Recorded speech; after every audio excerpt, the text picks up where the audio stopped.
রুই মাছের মাথা, তেজপাতা, এলাচ, দারচিনি, লবঙ্গ, গোটা জিরে, শুকনো লঙ্কা, পেঁয়াজ, শুকনো লঙ্কা, আদা, রসুন আর মুগ ডাল।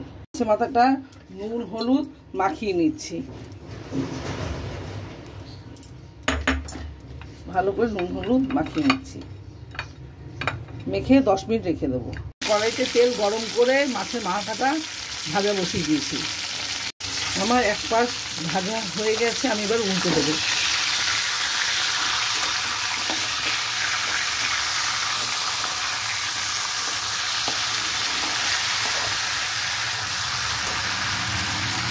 আমার ভুল হয়ে গেছে, এটা কাতলা মাছের মাথা নিয়েছি, আমি ভুলে রুই মাছ বলে দিয়েছি, এটা কাতলা মাছের মাথা। মাছের মাথাটা ভাজা হয়ে গেছে, আমি এবার এটাকে তুলে নেব।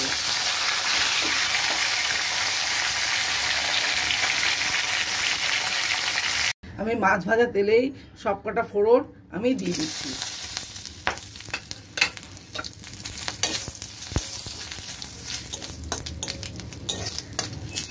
জিরেটা ভাজা ভাজা হয়ে গেছে, একটা গন্ধ বেরিয়ে গেছে জিরে ভাজা। এবার আমি দিয়ে দেব রসুন বাটা,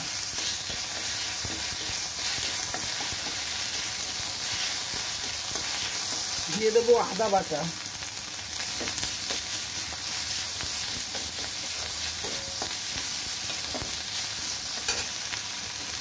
দিয়ে দিচ্ছি পেঁয়াজ ভাজা, পেঁয়াজ কুচি দিয়ে দিচ্ছি।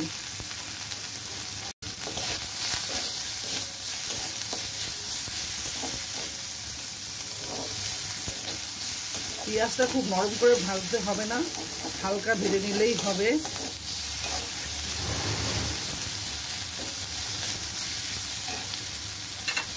দিয়ে দিলাম লঙ্কার গুঁড়ো, দিয়ে দিলাম একটু সামান্য জল,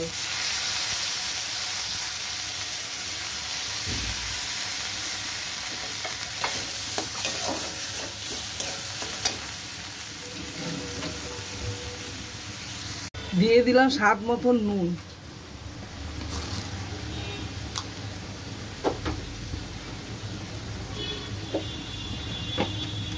দিয়ে দিলাম অল্প একটু হলুদ,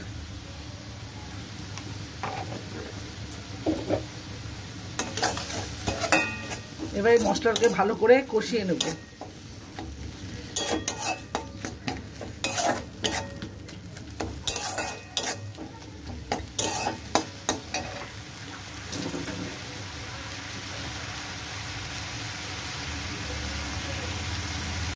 এক চামচ জিরে ধনের একসাথে মেশানো গুঁড়ো,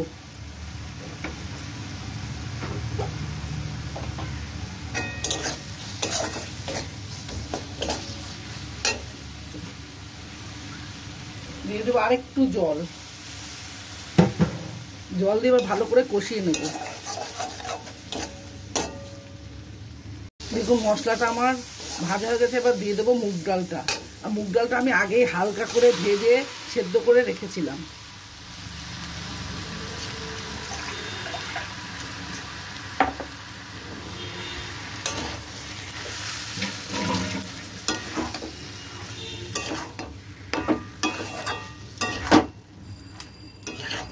ঝাল নুন আপনারা আপনাদের স্বাদ মতন দিয়ে দেবেন।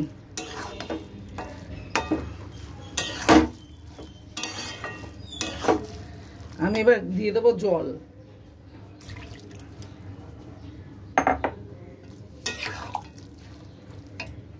আমার ডালটা হয়েছে, এবার আমি একটু মিষ্টি দিয়ে দেবো।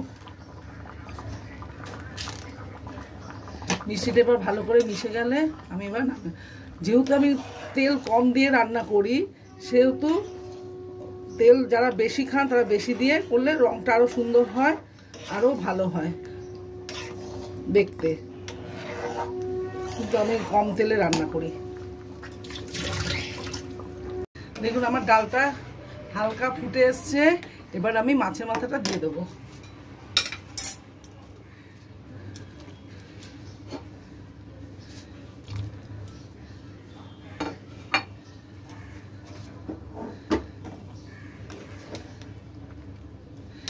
ভালো করে ফুটে আসলে নামিয়ে নেব। ডালটা নামাবার আগে একটু ভাজা মশলা দিয়ে দিলাম, তাতে গন্ধটা খুব ভালো আসে, খেতেও ভালো লাগে। দেখুন আমি মশলাটা দিয়ে এবার মিশিয়ে আমি এবার নামিয়ে দিচ্ছি, গ্যাসটা অফ করে দিলাম। এবার আমি ডালটা নামিয়ে নেব। আমি একটু হাফ চামচ ঘি দিয়ে দিচ্ছি।